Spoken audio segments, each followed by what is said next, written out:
సనాతన ధర్మంలో ఒక్కో రోజుకు ఒక్కో ప్రాముఖ్యత ఉంటుంది. ఇక ఆదివారం సూర్య భగవానుడికి అంకితం చేయబడింది. ఆ రోజున సూర్యుడిని ప్రార్థించటం ద్వారా ఆర్థిక, ఆరోగ్య మరియు అనేక ఇతర సమస్యల నుంచి బయటపడతారని పండితులు చెబుతున్నారు. జీవితంలో ఆర్థిక కష్టాలు తొలగాలంటే గ్రహాలకు అధిపతి అయిన సూర్య భగవానుణ్ణి ప్రసన్నం చేసుకోవాలని శాస్త్రం చెబుతుంది.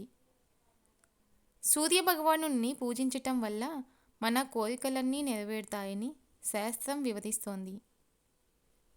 ముఖ్యంగా ఆదివారం సూర్య భగవానుణ్ణి ప్రత్యేకంగా ప్రార్థించటం వల్ల ఎన్నో ప్రయోజనాలు చేకూరుతాయి. ఈ రోజున ఆదిత్య హృదయం మరియు సూర్యాష్టకం పఠించాలి. ఇలా పఠించటం ద్వారా సూర్య భగవానుడి నుండి ప్రత్యేక అనుగ్రహం లభిస్తుంది. వారు సిరి సంపదలతో పాటు గౌరవం, వైభవం పొందుతారని పండితులు చెబుతున్నారు.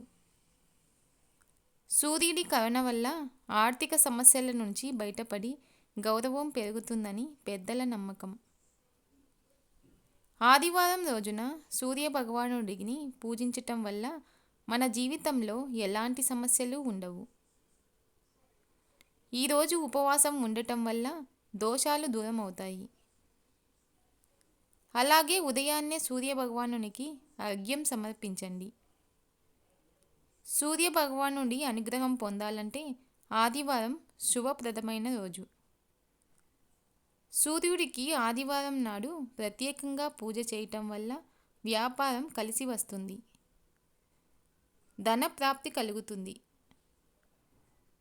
సూర్యదేవుని ఎలా ప్రార్థించాలో తెలుసుకుందాం.